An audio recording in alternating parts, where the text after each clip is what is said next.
ಪಾಠ ಶುರು ಮಾಡೋಣ. ನಾರಾಯಣಂ ನಿಖಿಲ ಪೂರ್ಣಗುಣೈ ನಮಸ್ಕಾರ.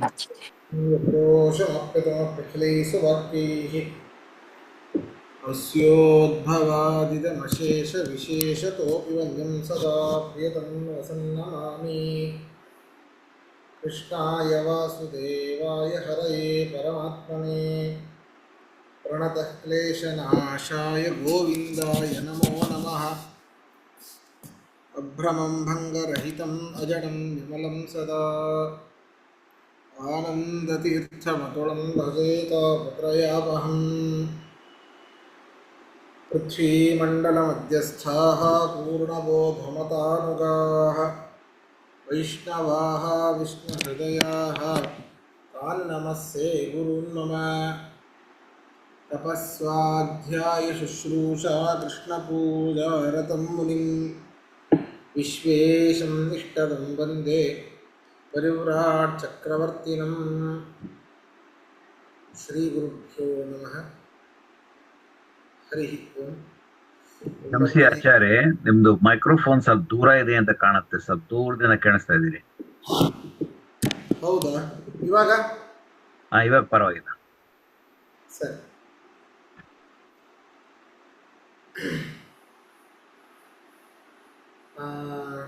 ಒಂಬತ್ತನೇ ಅಧ್ಯಾಯ 23ನೇ ಶ್ಲೋಕ ಆಗಬೇಕಿದೆ. ಏಪ್ಯನ್ಯ ದೇವತಾ ಭಕ್ತಾಃ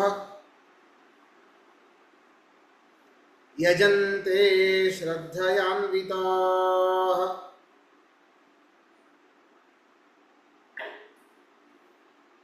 ತೇಪಿ ಮಾಮೇವ ಕೌಂತೇಯ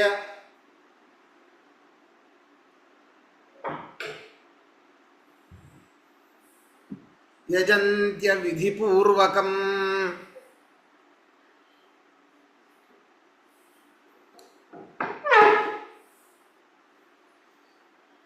ಅಂದರೆ ಹಿಂದಿನ ಎರಡು ಶ್ಲೋಕದಲ್ಲಿ ಅನ್ಯ ತ್ರೈವಿದ್ಯರಿಗೂ ಮತ್ತು ಭಾಗವತರಿಗೂ ಸಿಗುವಂತಹ ಫಲಗಳ ವ್ಯತ್ಯಾಸವನ್ನು ಹೇಳಿದರು. ಈಗ ಭಾಗವತರನ್ನು ಹೊರತುಪಡಿಸಿ ಏನು ಅನ್ಯ ದೇವತಾಕ ಹೋಮಗಳು ಅಂತ ಇರ್ತದೆ, ಅರ್ಥಾತ್ ಅನ್ಯ ದೇವತೆಗಳನ್ನು ಉದ್ದೇಶಿಸಿಕೊಂಡು ಅನಿತ್ಯವಾದ ಫಲದಲ್ಲಿ ಆಸಕ್ತಿಯನ್ನು ಇಟ್ಟು ಅವರು ಏನೊಂದು ಹೋಮವನ್ನು ಮಾಡ್ತಾರೆ, ಆ ಒಂದು ಹೋಮವೂ ಕೂಡ ನನಗೇ ಸೇರುತ್ತೆ ಅಂತ ಕೃಷ್ಣ ಹೇಳ್ತಾ ಇದ್ದಾರೆ. ಆ ಒಂದು ಹೋಮ ನನಗೇ ಸೇರುತ್ತೆ, ಆದರೆ ಅದು ಅವಿಧಿಪೂರ್ವಕವಾಗಿರ್ತದೆ, ವಿಧಿಪೂರ್ವಕವಾಗಿ ಇರೋದಿಲ್ಲ. ನೋಡಿ, ಏಪಿ ಅನ್ಯ ದೇವತಾ ಭಕ್ತಾ, ಅನ್ಯ ದೇವತೆಗಳನ್ನು ಉದ್ದೇಶಿಸಿಕೊಂಡು ಯಾರು ಯಾಗವನ್ನು ಮಾಡ್ತಾರೋ, ಯಜಂತೆ ಶ್ರದ್ಧೆಯ ಅನ್ವಿತಾ, ಬಹಳ ಶ್ರದ್ಧೆಯಿಂದ ಮಾಡ್ತಾರೆ. ಯಜ್ಞದಲ್ಲಿ ಬೇರೆ ದೇವತೆಗಳನ್ನು ಉದ್ದೇಶಿಸಿಕೊಂಡು ಹವಿಸ್ಸನ್ನು ಸಮರ್ಪಣೆ ಮಾಡ್ತಾರೆ. ತೇಪಿ, ಅಂತಹ ಭಕ್ತ ಜನರೂ ಕೂಡ ಮಾಮೇವ, ನನ್ನನ್ನೇ, ಅರ್ಥಾತ್ ಕೊನೆಗೆ ಯಾವುದೇ ಯಾಗವನ್ನು ಮಾಡಿ, ಮೃತ್ಯುಂಜಯ ಯಾಗವನ್ನು ಮಾಡಿ ಕೊನೆ ಶ್ರೀಕೃಷ್ಣಾರ್ಪಣಮಸ್ತು ಅಂತಲೇ ಹೇಳಬೇಕು. ಇಂದ್ರಯಾಗವನ್ನು ಮಾಡಿ ಕೃಷ್ಣಾರ್ಪಣಮಸ್ತು ಅಂತಲೇ ಹೇಳಬೇಕು. ಪವಮಾನ ಹೋಮ ಮಾಡಿ, ಮನ್ಯ ಸೂಕ್ತ ಪುನಶ್ಚರಣ ಹೋಮ ಮಾಡಿ, ಯಾವುದೇ ಮಾಡಿದ್ರೂ ಶ್ರೀಕೃಷ್ಣಾರ್ಪಣಮಸ್ತು ಎಂಬುದಾಗಿ ಹೇಳಲೇಬೇಕು. ಎಲ್ಲರೂ ಕೂಡ ನನಗೇ ಸಮರ್ಪಣೆ ಮಾಡೋದು, ಆದರೆ ಆ ಮೂಢರಿಗೆ ಗೊತ್ತಿಲ್ಲ ಎಲ್ಲವೂ ಪರಮಾತ್ಮನಿಗೇನೇ ಸೇರೋದು. ಎಲ್ಲವೂ ಕೂಡ ನಾವು ಉದ್ದೇಶಿಸಿ ದೇವತೆಗಳೇನು ಕೊಡ್ತಾ ಇದೆ ಅದು ಅವರಿಗೆ ಸೇರೋದಿಲ್ಲ. ನೀವು ಏನಾದರೂ ಪರಮಾತ್ಮನಲ್ಲಿಯೇನೇ ಮನಸ್ಸನ್ನು ಇಟ್ಟುಕೊಂಡು ವಿಧಿಪೂರ್ವಕವಾಗಿ ಇದೆ ಅಂದ್ರೇನು, ನಾವು ಮಾಡುವಂತಹ ಒಂದು ಯಾಗ ಪರಮಾತ್ಮ ಪ್ರೀತನಾಗಲಿ, ನಾವು ಕೊಡುವಂತಹ ಯಾಗದಲ್ಲಿ ಹವಿಸ್ಸೇನಿರೋದು ಪರಮಾತ್ಮನಿಗೆ ಸೇರಲಿ ಅಂತ ಹೇಳಿದರೆ ಅದು ವಿಧಿಪೂರ್ವಕವಾಗಿರುತ್ತೆ. ಆದರೆ ಇತರ ದೇವತೆಗಳಿಗೆ ಸೇರಲಿ ಅಂತ ಏನಾದರೂ ಈ ರೀತಿ ನೀವು ಮಾಡಿದರೆ ಇತರ ದೇವತೆಗಳಿಗೂ ಸೇರೋದಿಲ್ಲ. ಯಾವ ಒಬ್ಬನಿಗೆ ಸೇರಿದರೆ ಸಕಲ ದೇವತೆಗಳು ತೃಪ್ತರಾಗ್ತಾರೋ ಅಂತಹ ಒಬ್ಬನಿಗೆ ಸೇರಿದರೆ ಎಲ್ಲ ದೇವತೆಗಳು ತೃಪ್ತರಾಗ್ತಾರೆ. ಅದು ಬಿಟ್ಟು ನೀವು ಇಂತಹ ಸಪರೇಟ್ ಆಗಿ ಪ್ರತ್ಯೇಕವಾಗಿ ಇಂತಹ ದೇವತೆಗಳಿಗೆ ಸೇರಲಿ ಅಂತ ನೀವೇನೋ ಹವಿಸ್ಸನ್ನು ಕೊಟ್ಟರೆ ಅದು ಅವ್ರಿಗೆ ಸೇರೋದೇ ಇಲ್ಲ. ಆದರೆ ಅದು ಅವಿಧಿಪೂರ್ವಕವಾಗಿರುತ್ತೆ. ಕೊನೆಗೆ ಸೇರೋದು ನೀವು ಇತರ ದೇವತೆಗಳನ್ನು ಉದ್ದೇಶಿಸಿಕೊಂಡು ಹವಿಸ್ಸನ್ನು ಕೊಟ್ಟರೂ ಕೂಡ ಪರಮಾತ್ಮನಿಗೆ ಸೇರೋದು. ಹಾಗಾದರೆ ಇಲ್ಲಿ ಪ್ರಶ್ನೆ ಕೇಳಬಹುದು, ಅಲ್ಲ ಪರಮಾತ್ಮನ ಉದ್ದೇಶಿಸಿಕೊಂಡು ಕೊಟ್ಟಾಗಲೂ ಪರಮಾತ್ಮನಿಗೆ ಸೇರುತ್ತೆ, ಇತರ ದೇವತೆಗಳನ್ನು ಉದ್ದೇಶಿಸಿ ಕೊಟ್ಟಾಗಲೂ ಪರಮಾತ್ಮನಿಗೆ ಸೇರುತ್ತೆ. ಹಾಗಾದ ಮೇಲೆ ಪರಮಾತ್ಮನಿಗೆ ಉದ್ದೇಶಿಸಿಕೊಂಡು ನಾವೇನಾದರೂ ಹವಿಸ್ಸನ್ನ ಕೊಟ್ಟಾಗ ಹೇಗೆ ಸಕಲ ದೇವತೆಗಳು ತೃಪ್ತರಾಗ್ತಾರೋ ಹಾಗೆ ಇತರ ದೇವತೆಗಳನ್ನು ಉದ್ದೇಶಿಸಿಕೊಂಡು ಕೊಟ್ಟಂತಹ ಹವಿಸ್ಸು ಕೂಡ ಪರಮಾತ್ಮನಿಗೆ ಸೇರುವುದರಿಂದ ಸಕಲ ದೇವತೆಗಳು ತೃಪ್ತರಾಗಲಿ ಅಂತಂದ್ರೆ ಸ್ವತಃ ಅವರೇ ಸ್ವೀಕಾರ ಮಾಡೋದಿಲ್ಲ, ಆ ದೇವತೆಗಳೇನೆ ಸ್ವೀಕಾರ ಮಾಡೋದಿಲ್ಲ. ಹೌದು, ಅಲ್ಲಿ ಇಂದ್ರನಿಗೆ, ಮರುತರಿಗೆ, ಅಶ್ವಿನಿ ದೇವತೆಗಳಿಗೆ ಆಹುತಿ ಇರ್ತದೆ. ತದಂತರ್ಯಾಮಿ ಪರಮಾತ್ಮನಿಗೆ ಸೇರಲಿ ಎನ್ನುವಂತಹ ಅನುಸಂಧಾನ ಮುಖ್ಯ. ಈ ಒಂದು ಅನುಸಂಧಾನ ಬಹಳ ಮುಖ್ಯ. ಆದ್ದರಿಂದಾಗಿ ಯಾರು ಇತರ ದೇವತೆಗಳಿಗೆ ಸೇರಲಿ ಅಂತ ಹೇಳಿ ಹವಿಸ್ಸನ್ನು ಹಾಕ್ತಾರೋ ಅದು ಅವಿಧಿಪೂರ್ವಕವಾದಂತಹ ಯಜ್ಞ ಅಂತ ಕೃಷ್ಣ ಇದರಲ್ಲಿ ಹೇಳ್ತಾ ಇದ್ದಾರೆ. ನೋಡಿ, ಅರ್ಥ ಬರ್ಕೊಳ್ಳಿ.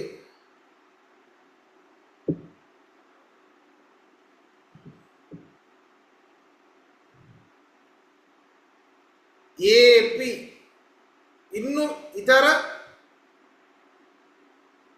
ಎಪಿ ಇನ್ನು ಕೆಲವರು ಎಪಿ ಇನ್ನು ಕೆಲವರು ಕೂಡ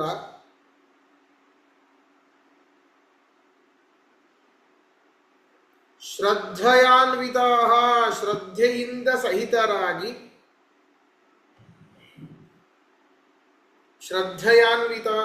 ಶ್ರದ್ಧೆಯಿಂದ ಸಹಿತರಾಗಿ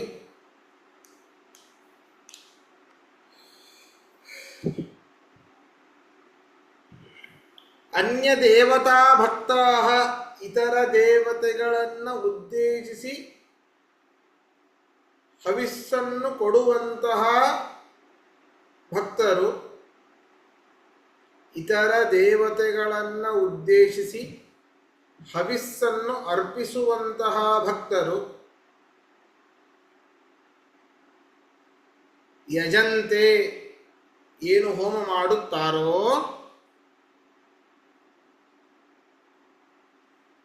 ಯಜಂತೆ ಏನು ಹೋಮ ಮಾಡುತ್ತಾರೋ ಕೌಂತೇಯ ಎಲೈ ಅರ್ಜುನನೇ, ಕೌಂತೇಯ ಎಲೈ ಅರ್ಜುನನೇ, ತೇಪಿ ತೇಪಿ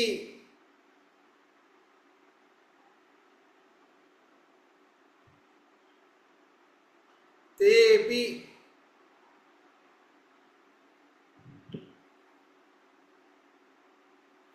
ಅಂತಹ ಜನರೂ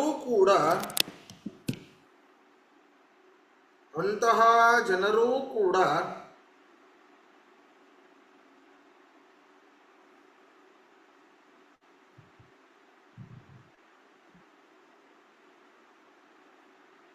ಮಾಮೇವ ನನ್ನನ್ನೇ ಉದ್ದೇಶಿಸಿ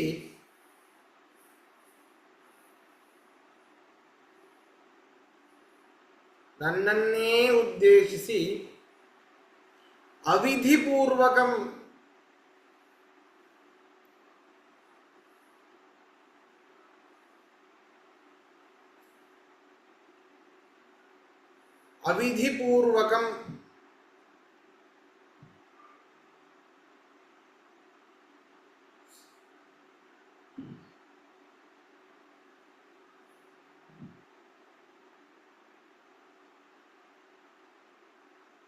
ಅವಿಧಿಪೂರ್ವಕವಾಗಿ ಅವಿಧಿಪೂರ್ವಕವಾಗಿ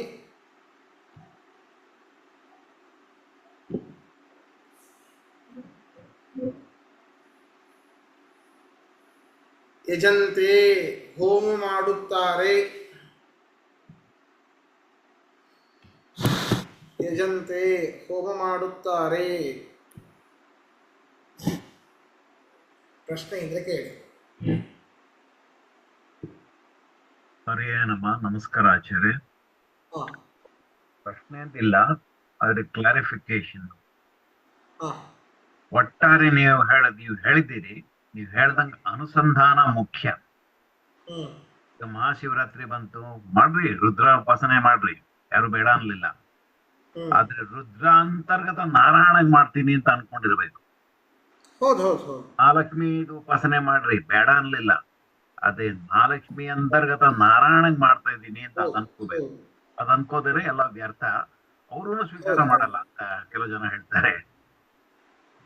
ಆದ್ರೆ ನಾವು ರುದ್ರಾಂತರ್ಗತ ನಾರಾಯಣ ಪ್ರೀತನಾಗಲಿ ಅಂತ ಹೇಳಿ ಉಪವಾಸಾದಿಗಳನ್ನೆಲ್ಲ ಮಾಡಬಾರ್ದು. ಸರಿನಾ? ಇಲ್ಲ, ನಾಳಿಂದ ಮಹಾಶಿವರಾತ್ರಿ ಬಂತು ಹೋಯ್ತು. ಈಗ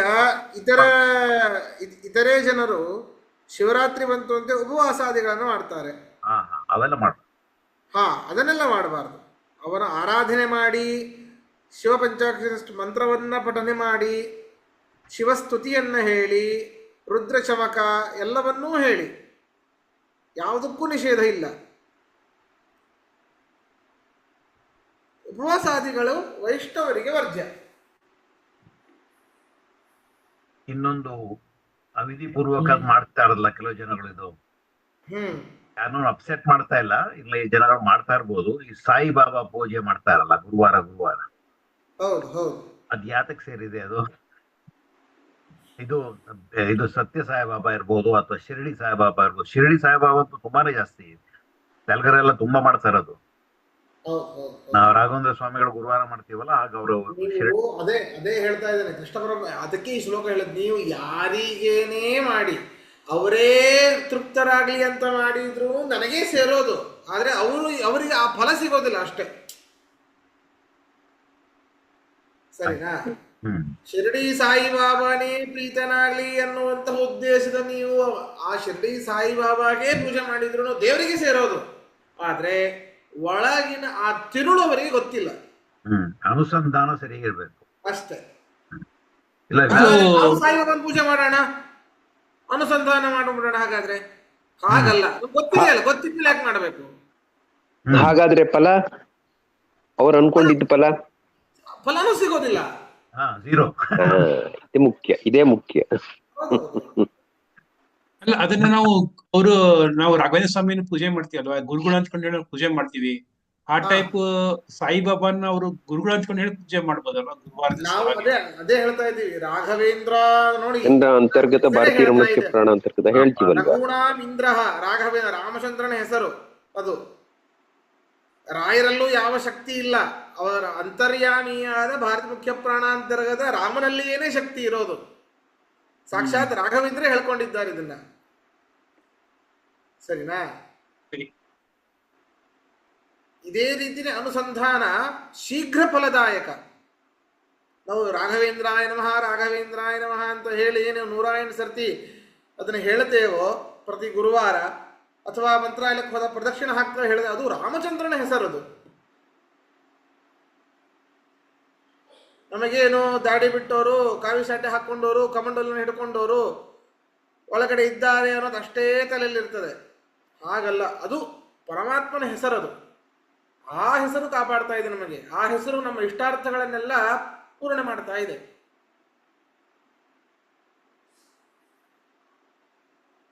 ಸರಿ ಆಚಾರ್ಯ, ಗೊತ್ತಾಯ್ತು.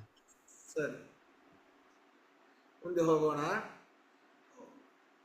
ಯಾಕಪ್ಪ ಯಾರಿಗಾದ್ರೂ ಹೋಮ ಮಾಡಿ, ಇದೇನಪ್ಪ ಇದು? ನಾವು ಲೆಟರ್ ಬರೋದು ಯಾರ ಮನೆಗೆ ಯಾವ ಅಡ್ರೆಸ್ಸಿಗೆ ಕಳಿಸಿರ್ತೇವೋ ಅದು ಬೇರೆ ಯಾವುದೋ ಅಡ್ರೆಸ್ಸಿಗೆ ಹೋಗುತ್ತೆ ಅಂದ್ರೆ ಹೇಗೆ ಸರಿ?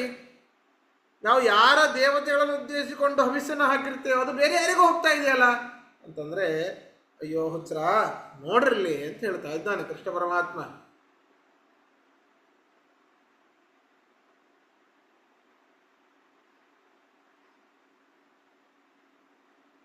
ಯಾಕೆ ಅಂತಂದ್ರೆ ಅಹಂ ಹಿ ಸರ್ವಯಜ್ಞಾನಾಂ ಭೋಕ್ತಾ ಚ ಪ್ರಭುರೇವ ಚ ನ ತು ಮಾಮಭಿಜಾನಂತಿ ತತ್ವೇನಾತಶ್ಚ್ಯವಂತಿ ತೇ.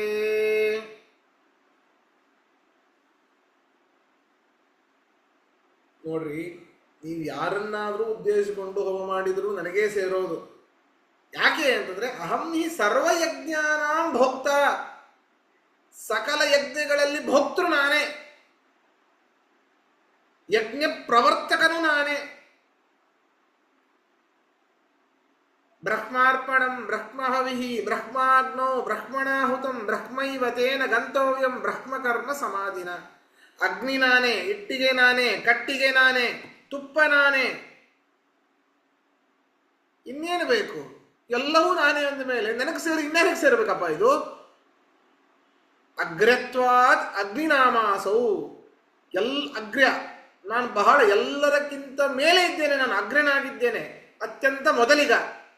ದಾಸದಾಸೀದ್ ನೋಸದಾಸೀದ್ ಆಸೀದ್ ರಜೋನೋ ವ್ಯೋಮಾಪರೋಯತ, ಏನೂ ಇರಲಿಲ್ಲ ಸೃಷ್ಟಿಯ ಆದಿಯಲ್ಲಿ, ಯಾರೂ ಇಲ್ಲ, ಚಿನ್ಮಯವಾದ ಒಂದು ಬೆಳಕು ಇತ್ತು, ಅದೇ ಪರಮಾತ್ಮ. ಅದರಿಂದ ಅಗ್ರತ್ವಾದ ಅಗ್ನಿನಾಮಾಸವು, ಅಗ್ನಿನೇ ನಾನು. ಈ ರೀತಿ ಎಲ್ಲವೂ ನಾನೇ ಆಗಿರಬೇಕಾದ್ರೆ ನನಗೆ ಸೇರಿ ಇನ್ಯಾರಿಗೆ ಸೇರಬೇಕು? ಭೋಕ್ತಾ ಪ್ರಭುರೇವಚ. ಹಾಗಾಗಿ ಅಂತಹ ನನ್ನನ್ನು ಯಥಾವತ್ತಾಗಿ ತಿಳಿದಿದ್ದರೂ ಅನೇಕ ಭಾಗವತರು, ಆದರೆ ಇನ್ನು ಕೆಲಂತಹ ತ್ರೈವಿದ್ಯರು ಚೆನ್ನಾಗಿ ನನ್ನನ್ನು ತಿಳಿದಿರೋದಿಲ್ಲ. ಆದ್ದರಿಂದಾಗಿ ಭಾಗವತರನ್ನು ಹೊರತುಪಡಿಸಿ ಇನ್ಯಾವ ತ್ರೈವಿದ್ಯರಿದ್ದಾರೆ ಅವರು ಇತರ ದೇವತಾ ಹೋಮವನ್ನೇ ಮಾಡ್ತಾರೆ, ಇತರ ದೇವತೆಗಳಿಗೆ ಹವಿಸ್ಸನ್ನ ನೀಡಿ ಅದು ಬಂದು ಸೇರೋದು ನನಗೇನೆ, ಆದರೆ ಅವರಿಗೂ ಫಲ ಸಿಗತ್ತೆ. ಎಂತಹ ಫಲ? ಒಂದು ಅಶಾಶ್ವತವಾದ ಫಲ, ಅಶಾಶ್ವತವಾದ ಅನಿತ್ಯವಾದ ಫಲ.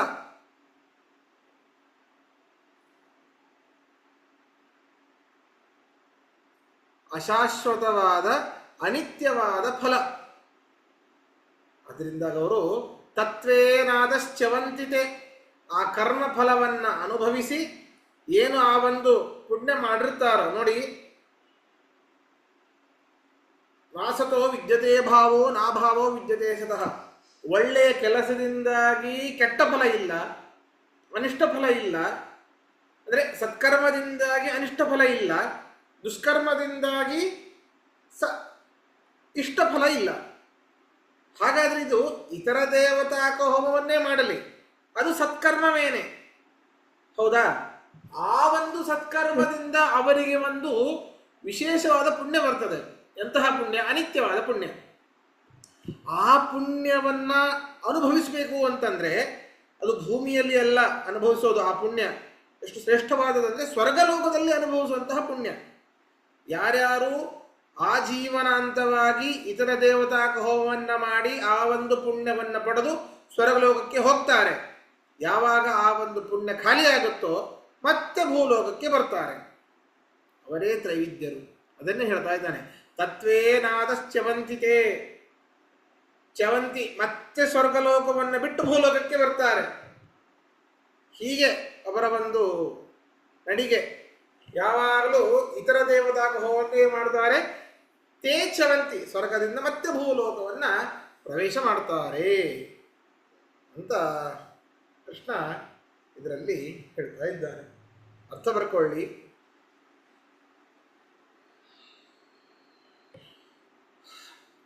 ಅಹಂ ಹಿ ನಾನೇನೇ, ಅಹಂ ಹಿ ನಾನೇನೇ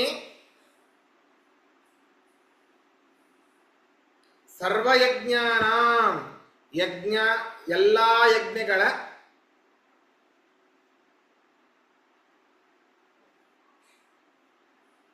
ಭೋಕ್ತಾ ಚ,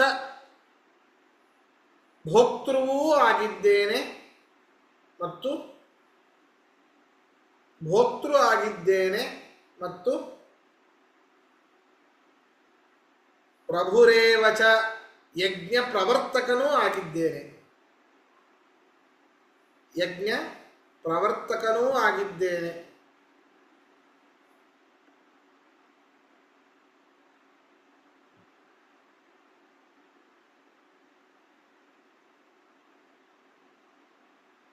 ಮಾಂ ಅಂತಹ ನನ್ನನ್ನು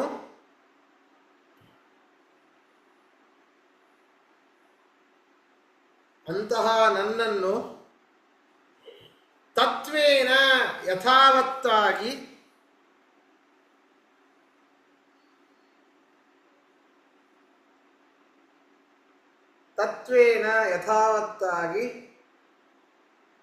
ನ ಅಭಿಜಾನಂತಿ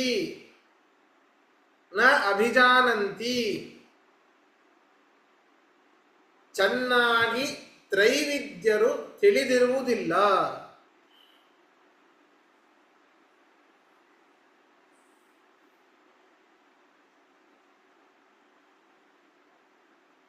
ಚೆನ್ನಾಗಿ ತ್ರೈವಿದ್ಯರು ತಿಳಿದಿರುವುದಿಲ್ಲ.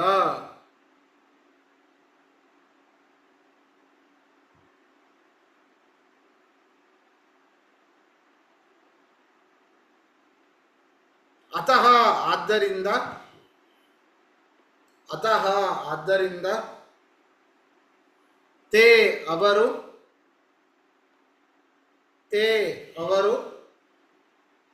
ಚ್ಯವಂತಿ ಸ್ವರ್ಗದಿಂದ ಭೂಲೋಕವನ್ನು ಮತ್ತೆ ಪ್ರವೇಶಿಸುತ್ತಾರೆ. ಸ್ವರ್ಗದಿಂದ ಭೂಲೋಕವನ್ನು ಮತ್ತೆ ಪ್ರವೇಶಿಸುತ್ತಾರೆ.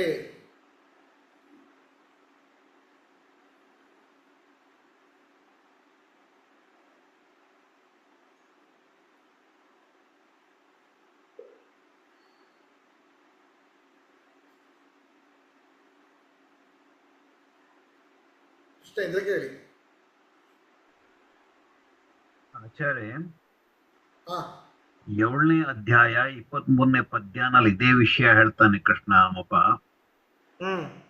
ಈ ತ್ರೈವಿದ್ಯಕ್ಕಿಂತ ಸ್ವಲ್ಪ ಒಂದ್ ಅಂತಸ್ತು ಜಾಸ್ತಿ ಮಿಶ್ರಿಯಾಜಿ ಅಂತ. ಅವ್ರಿಗೆ ಗೊತ್ತು ಹರಿಯೇ ಸರ್ವೋತ್ತಮ ವಾಯು ಜೀವೋತ್ತಮ. ನಮ್ಮಂತವ್ರು ನಾವು ಇಂಡಿಯಾಗ್ ಬಂದಾಗ ಉಡುಪಿಗೆ ಹೋಗ್ತೀವಿ, ಶ್ರೀನಿವಾಸನ್ ನೋಡ್ತೀವಿ, ಯಂತ್ರೋದಾರಕ್ ನೋಡ್ತೀವಿ, ಮಂತ್ರಾಲಯಗೂ ಹೋಗ್ತೀವಿ.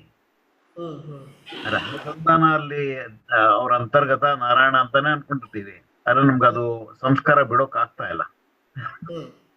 ನೀವ್ ಕೇಳ್ಬೋದ, ತಿರುಪತಿಗೆ ಹೋದ್ರಿ, ಉಡುಪಿಗೆ ಹೋದ್ರಿ, ಮತ್ತೆ ಈ ಕಡೆ ಎಲ್ಲ ಹೋಗಕ್ಕೆ ಏನ್ ನೆಸೆಸಿಟಿ ಇದೆ ಅಂತ.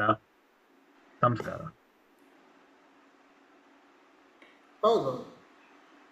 ಬಿಡೋಕ್ಕೂ ಮನ್ಸು ಬರಲ್ಲ. ನೀವ್ ಹೇಳ್ಬೋದು, ನೀವ್ ಅಷ್ಟೆಲ್ಲ ಜ್ಞಾನಿ ಅಂತ ಹೇಳ್ಕೊತೀರಲ್ಲ, ಮತ್ತೆ ಆ ಕಡೆ ಯಾಕೆ ಹೋಗ್ತಾ ಇದ್ದೀರಿ ಅಂತ. ಸಂಸ್ಕಾರ ಅಂದ್ರೆ ಬಿಡೋಕ್ಕಾಗಲ್ಲ. ಸಾಯಿಬಾಬಾ ಅವೆಲ್ಲ ಮಾಡಲ್ಲ, ಬಟ್ ಇದು ನಮ್ದು ಸಂಸ್ಕಾರ, ನಡ್ಸ್ಕೊತಾ ಬರ್ತಾ ಇದೀವಿ ಅಷ್ಟೇ. 23ನೇ ಪದ್ಯಾಯ 7ನೇ ಅಧ್ಯಾಯ.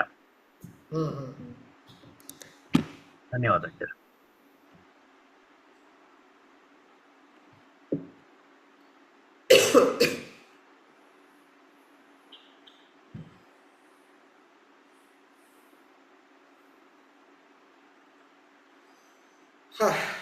ಮುಂದೆ ನೋಡಿ, ಇನ್ನೂ ಯಾರ್ಯಾರು ಯೇ ಯಥಾವಾಂ ಪ್ರಪದ್ಯಂತೆ ತಾಂ ತಥೈವ ಭಜಾಮ್ಯಹಂ. ನೀವು ಇತರ ದೇವತೆಗಳಿಂದ ನೀವು ಪೂಜೆ ಮಾಡಿ, ನೀವು ಅವರನ್ನೇ ಹೊಂದುತ್ತೀರಿ ಅಂತ ಕೃಷ್ಣ ಪರಮಾತ್ಮ ಹೇಳ್ತಾ ಇದ್ದಾನೆ ಇಲ್ಲಿ 25ನೇ ಶ್ಲೋಕದಲ್ಲಿ. ಯಾರು ಯಾರನ್ನ ಪೂಜೆ ಮಾಡ್ತಾರೋ ಅಂಥವರನ್ನ ಹೊಂದುತ್ತಾರೆ.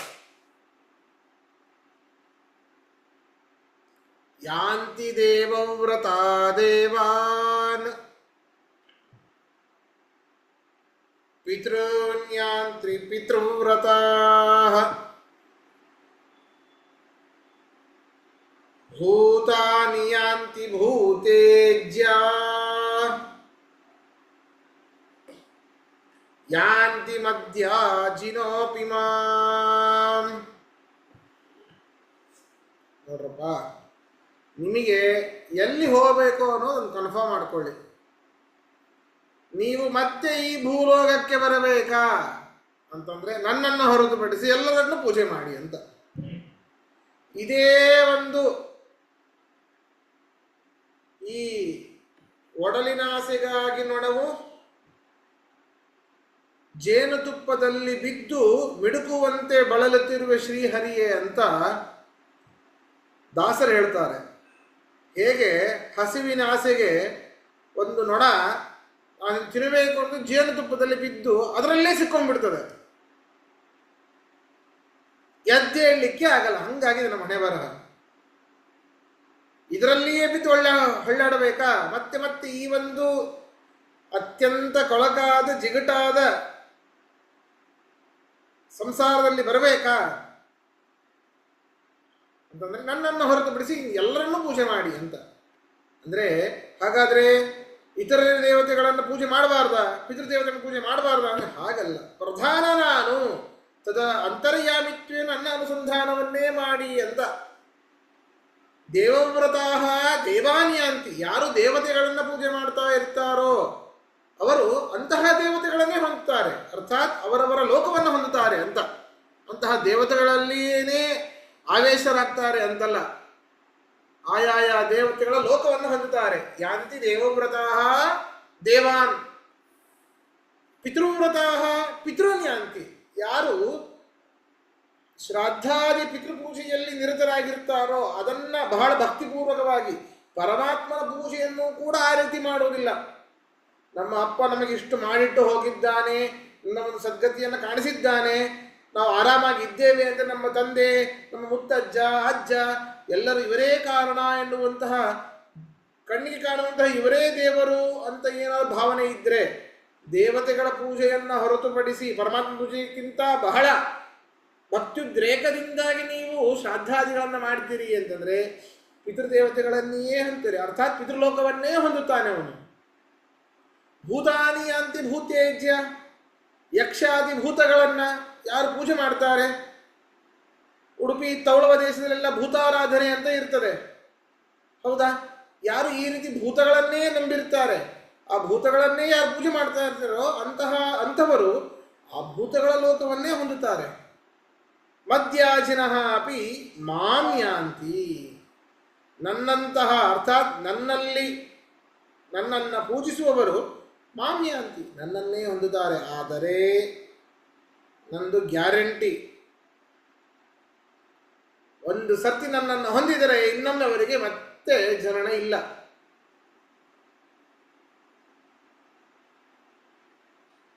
ಆದರೆ ಇಲ್ಲಿ ಯಾವ ಒಂದು ಭೂತಗಳನ್ನು ಅರ್ಥಾತ್ ಭೂತಲೋಕವನ್ನು ಹೋಗಿದಾಗ, ಪಿತೃಲೋಕಗಳನ್ನು ಹೊಂದಿದಾಗ, ದೇವತೆಗಳ ಆಯಾಯ ದೇವತೆಗಳ ಲೋಕವನ್ನು ಹೊಂದಿದಾಗಲೂ ಕೂಡ ಅವರಿಗೆ ಮತ್ತೆ ಜನ್ಮ ಉಂಟು.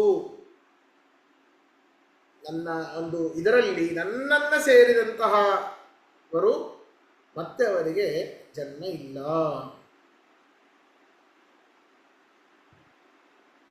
ಇದರ ಅರ್ಥವನ್ನು ನಾಳಿನ ಪಾಠದಲ್ಲಿ ನೋಡೋಣ. ಶ್ರೀಕೃಷ್ಣ ನಮಸ್ಕಾರ.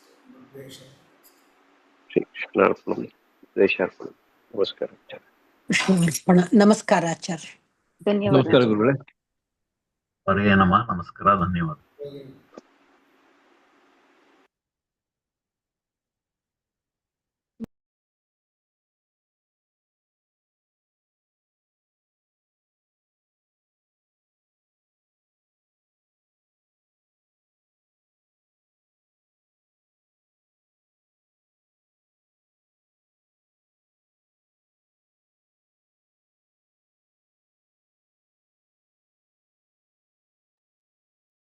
ರಾಘವೇಂದ್ರ ಅವರೇ, ನಿಮ್ ನಂಬರ್ ಏನು? ಕೋರ್ ಗ್ರೂಪಿಗೆ ಆಡ್ ಮಾಡ್ತೀನಿ. ನೀವು ರೆಗ್ಯುಲರ್ಲಿ ಅಟೆಂಡ್ ಮಾಡ್ತಾ ಇದ್ದೀರಲ್ಲ, ಆಫೀಸಿಂದ ಸ್ವಲ್ಪ ಲೇಟ್ ಆಫೀಸ್ ಬರೋದು ಲೇಟ್ ಆಗ್ಬಿಟ್ರೆ ಸ್ವಲ್ಪ ಲೇಟ್ ಆಗುತ್ತೆ. ಮೋಸ್ಟ್ ಆಫ್ ಟೈಮ್ ಅಟೆಂಡ್ ಮಾಡ್ತೀನಿ, ಬಟ್ ಕೆಲವು ಸರ್ತಿ ಲೇಟ್ ಆಗ್ಬಿಡುತ್ತೆ ಅದು. ಇಲ್ಲ ಪರವಾಗಿಲ್ಲ. ನಿಮ್ ನಂಬರ್ ಏನು ಹೇಳ್ರಿ, ಯಾಕೆಂದ್ರೆ ರಾಘವೇಂದ್ರ ನನ್ನ ಹೆಸರು ತುಂಬಾ ಜನ ಇದ್ದಾರೆ ನನ್ನ ಗ್ರೂಪ್ ನಲ್ಲಿ. ನಿಮ್ಮನ್ನ ಕೋರ್ ಗ್ರೂಪ್ ನಲ್ಲಿ ಆಡ್ ಮಾಡಿದ್ರೆ ನಾನು ಕೆಲವುದು ಮಾಹಿತಿ ಇದ್ರಲ್ಲಿ ಕಳಿಸ್ತೀನಿ. ಕೋರ್ ಗ್ರೂಪಿಗೆ ಎಲ್ಲರಿಗೂ ಕಳಿಸಲ್ಲ, ಯಾಕಂದ್ರೆ ಜೀರ್ಣನೂ ಆಗಲ್ಲ. ನಾನು ಏನ್ ಮಾತಾಡ್ತಾ ಇದ್ದೀನಿ ಅದು ಕೂಡ ಅರ್ಥ ಆಗಲ್ಲ. ನೀವು ಅಟೆಂಡ್ ಮಾಡಿದ್ರೆ ನಿಮ್ಗೆ ಅದು ಸ್ವಾರಸ್ಯ ಗೊತ್ತಾಗತ್ತೆ, ಇಲ್ದಾರೆ ಉಪಯೋಗ ಇಲ್ಲ. ಹೌದು. ನಿಮ್ ನಂಬರ್ ಏನು ಇಲ್ಲಿ ಹಾಕ್ರಿ ಚಾಟ್ ನಲ್ಲಿ. ಅಲ್ಲಿ ಹಾಕಿದೀನಿ ನೋಡಿ 999728. ಎಲ್ಲಿ ಹಾಕಿದಿರಿ? ಇದರಲ್ಲಿ ಚಾಟ್ ಇದರಲ್ಲಿ. ಕಾಣ್ತಿಲ್ವಲ್ಪ, ಸ್ವಲ್ಪ ನಿಮಿಷ ಕಾಣ್ತಿಲ್ಲ ಯಾಕೋ. ಡೈರೆಕ್ಟ್ ಮೆಸೇಜ್ ಬರ್ 9 ಏನು ಹೇಳಿ? 99 ಹ್ಮ್ 728 728 13 13 840. 840. ಎಲ್ಲಿ ನೀವು? ಬೆಂಗಳೂರಾ? ಬೆಂಗಳೂರು. ಸರಿಯಪ್ಪ, ನನ್ನ ಆಡ್ ಮಾಡ್ತೀನಿ.